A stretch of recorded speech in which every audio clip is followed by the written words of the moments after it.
दूसरे विश्व युद्ध की विभीषिका बढ़ती जा रही थी। हिटलर ने यूरोप जीतने के बाद रूस पर हमला कर दिया। दूसरी ओर जापान ने अमेरिका के पर्ल हार्बर पर हमला किया। इससे युद्ध सच्चे अर्थों में विश्व युद्ध में बदल गया। जर्मनी के हमले ने युद्ध की सीमाएं पूर्व की ओर बढ़ा दी थी। उधर अमेरिका अब तक ब्रिटेन का मददगार था, पर अब उसे स्वयं युद्ध में उतरना पड़ा। जापान जितनी तेजी से बढ़कर सिंगापुर तक आ गया था, उससे अमेरिकी राष्ट्रपति रूजवेल्ट और ब्रिटिश प्रधानमंत्री चर्चिल दोनों ही सहम गए थे। अमेरिका के प्रेसिडेंट ने ब्रिटिश प्रधानमंत्री से कहा कि हिंदुस्तानी नेताओं से सुलह कर लेनी चाहिए। ब्रिटिश सरकार भी उस समय अमेरिका की इस सलाह की एकदम उपेक्षा नहीं कर सकती थी। उसने कुछ हद तक अपनी नीति बदलने का फैसला भी कर लिया। आखिर ब्रिटेन ने भारत के प्रति अपना रुख बदला। पहले जवाहरलाल नेहरू और मौलाना आजाद को जेल से रिहा किया गया। दरअसल सरकार जानना चाहती थी कि बदले हुए हालात में कांग्रेस का रुख कैसा है। बाद में धीरे-धीरे अन्य नेताओं को भी छोड़ दिया गया। उधर सुभाष चंद्र बोस ने जेल में अनशन कर दिया था। उनकी हालत बिगड़ने लगी तो सरकार को उन्हें बिना शर्त रिहा करना पड़ा। किंतु अब उन्हें अपने ही घर में नजरबंद कर दिया गया था। उनके घर पर कड़ा पहरा रहने लगा, क्योंकि ब्रिटिश सरकार उनकी उग्रवादी गतिविधियों के प्रति सतर्क थी। 27 जनवरी 1941 की रात लगभग 1 बजे सुभाष चंद्र बोस कलकत्ता में अपने एल्गिन रोड वाले मकान से एक मौलाना के वेश में निकल गए। वो इसी वेश में सीधे पेशावर पहुंचे। पेशावर से एक गूंगे पठान के वेश में वो अफगानिस्तान पहुंचे, जहां से जर्मन दूतावास की मदद से वो जर्मनी की राजधानी बर्लिन पहुंच गए। उनके पासपोर्ट का नाम ऑरलैंडो माजोटा था।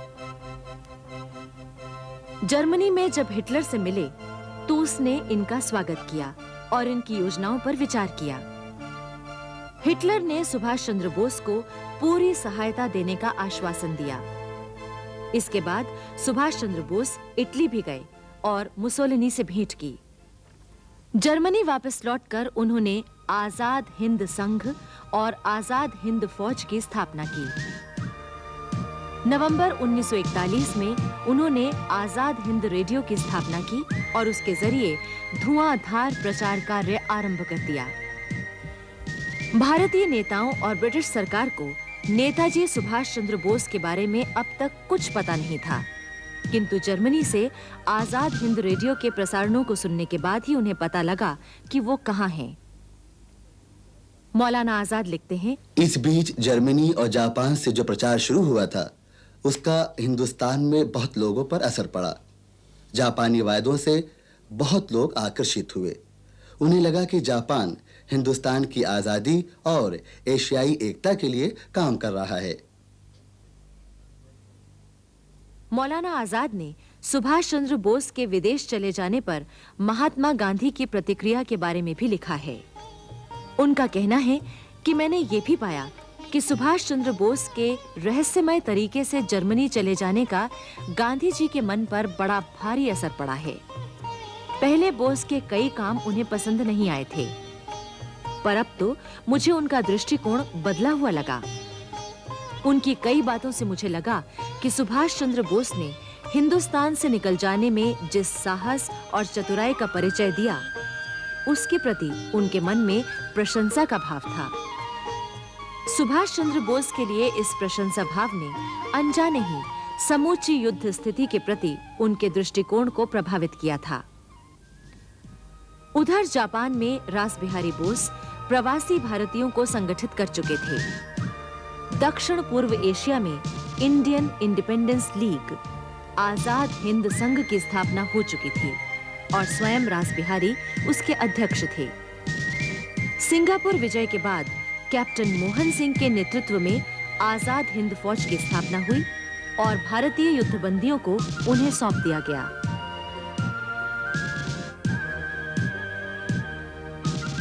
प्रवासी भारतीय तो आजाद हिंद फौज में भर्ती हो रहे थे, युद्ध बंदियों के शामिल हो जाने से आजाद हिंद फौज की शक्ति और भी बढ़ गई। इसके बाद बैंकॉक में आजाद हिंद संघ का सम्मेलन हुआ, जिसकी अध्यक्षता रास बिहारी बोस ने की। इस सम्मेलन में आजाद हिंद फौज की स्थापना को विधिवत रूप दिया गया। इसी सम्मेलन में विधिवत एक प्रस्ताव भी पास किया गया। उसमें कहा गया, ये सम्मेलन सुभाष चंद्र बोस से निवेदन करता है कि कृपावंत होकर पूर्व एशिया आगमन करें। ये सम्मेलन जापान की शाही सरकार से भी निवेदन करता है कि वे सुभाष चंद्र बोस से सुरक्षित आगमन के लिए अनुमति तथा आवश्यक सुविधाएं जुटाने के लिए जर्मन सरकार पर अपने प्रभाव का उपयोग करें।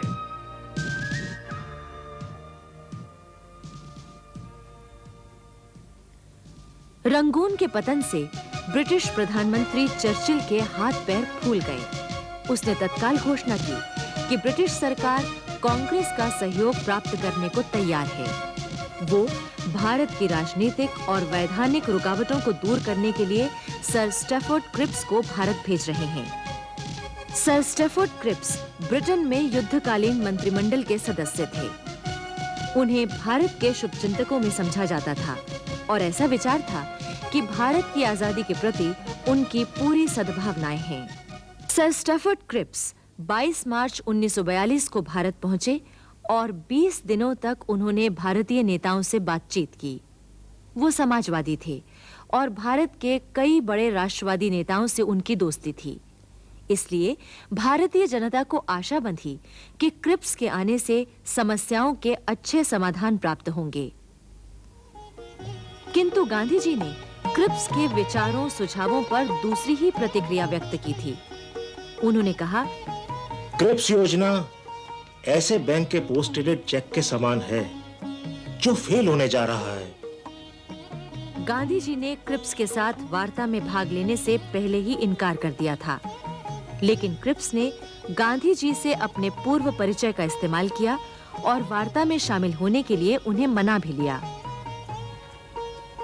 क्रिप्स के सुझाव किसी को पसंद नहीं आए। उनका कहना था कि राष्ट्रीय सरकार अल्पसंख्यकों की रक्षा के लिए ब्रिटिश शासन के वादों के खिलाफ हो सकती है। इसलिए ब्रिटिश शासन ये कभी नहीं चाहेगा कि बहुसंख्यक दल सत्ता पर अपना संपूर्ण प्रभुत्व स्थापित कर ले। क्रिप्स ये भी चाहते थे कि नई सरकार में सभी पूर्वाधिकार वायसराय के पास सुरक्षित रहें। जवाहरलाल नेहरू ने इन प्रस्तावों को स्वीकार नहीं किया। उन्होंने कहा, मेरे पुराने मित्र क्रिप्स शैतान के वकील बनकर आए हैं और उनकी योजना को लागू करने का मतलब है देश के अनगिनत विभाजनों की संभावना के दरवाजे खोल दिए जाएं। क्रिप्स योजना को मुस्लिम लीग ने भी ये कहकर अस्वीकार कर दिया कि इसमें सांप्रदायिक आधार पर देश के विभाजन की मांग नहीं मानी गई। गांधी जी ऐसे किसी सुझाव को मानने को तैयार नहीं थे, जिसका मतलब ये था कि हिंदुस्तान लड़ाई में भाग ले, फिर चाहे वो प्रस्ताव हिंदुस्तान की राजनीति के लिए कितना ही अनुकूल क्यों ना हो। आखिर स्टैफोर्ड क्रिप्स के प्रस्ताव सभी ने नामंजूर कर दिए और उन्हें असफल होकर वापस जाना पड़ा। मौलाना आजाद ने कांग्रेस अध्यक्ष की हैसियत से घोषणा की कि ऐसा लगता है कि ब्रिटिश सरकार भारत की ठीक-ठीक रक्षा नहीं करना चाहती है। उसे बस इसी बात का फिक्र है कि साम्राज्य कायम रहे।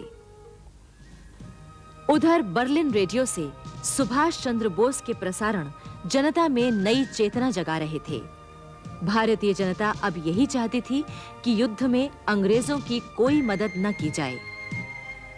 सुभाष चंद्र बोस अपने प्रसारणों में कह रहे थे, हमें युद्ध की स्थिति से लाभ उठाकर देश की स्वाधीनता जल्दी ही प्राप्त करनी चाहिए।